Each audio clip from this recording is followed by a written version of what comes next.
Hi, it's Xavier, and I'm out here again. I've only got a couple of hours of sunlight before we get pouring rain later on, and again I'm finding the issues with this filming area is all about the sun slowly creeping across and creating shadows. So my knees should be in sunlight, but this big silver birch Yamadori, give you an idea of the size. I can't get my hand around it. Big trunk. No idea what the roots are like, but Ryan of Horton Bonsai told me that it should be ripe for repotting now. I picked it up off him in Doncaster a year ago, and you definitely saw me wire it last year. There's a video for that, but that's getting repotted. Well, it's getting its first pot. I've got a couple of pots that it might go into, but you'll see those in a minute. But you know what? It's been a tough whole season for the flowering stuff because they've been flowering at the wrong time for me. I'm quickly going to show you my Yamadori cherry, Fuji cherry, because having seen Yeli's video all about cleaning your trunks and all stuff like that, I realised there's a bit of moss on it. So you can enjoy some flowers for a couple of minutes while I get the moss off. Should we go do that then? Okay, so this is my Yamadori Fuji cherry. I bought this as a 3-foot shrub from someone who I actually bought all the junipers from in their early stages. Can't believe it, I can see it's gone dark again. Anyway, we've got quite a few of the flowers up now. Mr. Zebra is more than happy to be in the video. I'll give it a spin. This is the offending moss that we need to get rid of, because they do have a tendency to rot if you leave that stuff on there. And also it can cover bugs, mites and all sorts of other things. But lovely pink flowers, and as I say, this was a 3-foot shrub. You can see I can just get my hand round it, and that's not a bad size hand. Lovely, love those flowers. Once the flowers have dropped, then I'll be doing a bit of pruning on it. There's a back branch there, so I think the front is definitely there.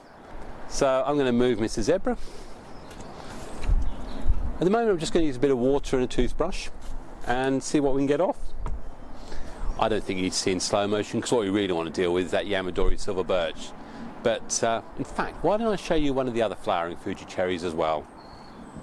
Now this little cherry, lovely Dawn Isaac pot, was an air hasn't got the best root system. It's quite wibbly wobbly in there, so I know I've got to look at it, but time gets in the way. I love this bit of dead. Look at that, it's lovely. It's all dead there, and I'll probably slowly take the bark off, but I really probably need to look at the roots and just see just how good they are. But yeah, I've got to clean that out, get the moss off that, and then that wants to be somewhere where it can enjoy some sunlight. Got the other one as well. This was the second air layer, and they all came off the same Fuji 3-foot shrub. Interesting shape, don't know where to go with it, but look at all those blossoms. Look at them. Incredible, absolutely beautiful. Or even lovely, as I like to say. And if we're doing flowers, let's get the Forsythia out as well. I think now you can definitely see full bloom in all its beauty.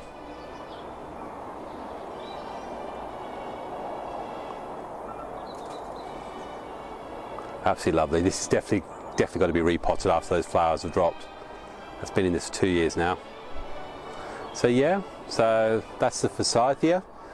Do you know what? Why don't I turn this into a little semi-part 1, and I'll throw this in on a Wednesday or something. Lovely blooms, love it.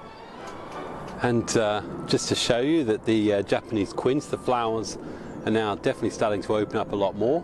We're also getting lots of little budding coming from various points, so that's really starting to come into its own. And then this cutting as well, lovely red flowers. I think it may actually be a Japanese quince actually.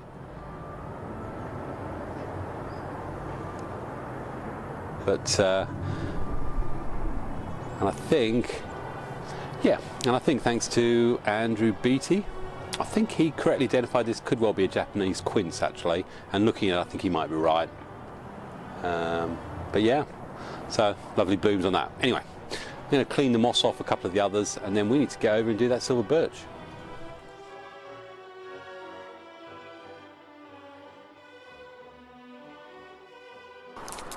Okay, that's quite extensive.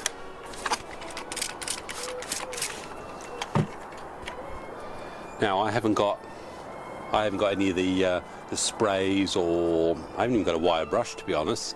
So I just go the old-fashioned way: a sharp chopstick and a toothbrush, and just work my way around.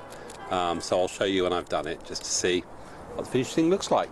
So, bit of elbow grease, toothbrush, scrubbing around there. I will get some solution or some, I think you use vinegar or stuff as well, but I'll have a go at that when it dries out. I'll keep that in the sun. But you know, you've got that lovely bark, and the last thing you want to do is see it getting rotted by the moss. So that's all nice and clean.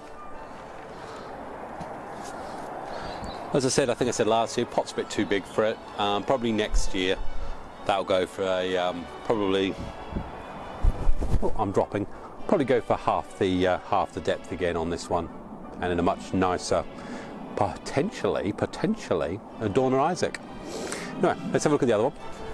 Okay, so giving it a little clean off, put a bit more soil on top, and I'll keep an eye on it.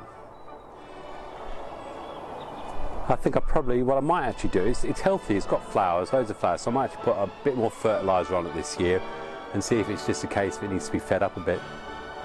I feel fed up a bit. Right, I'm cold, but that silver birch is not waiting for anybody. Well, it is waiting actually, it's waiting for me. So, let's get to it.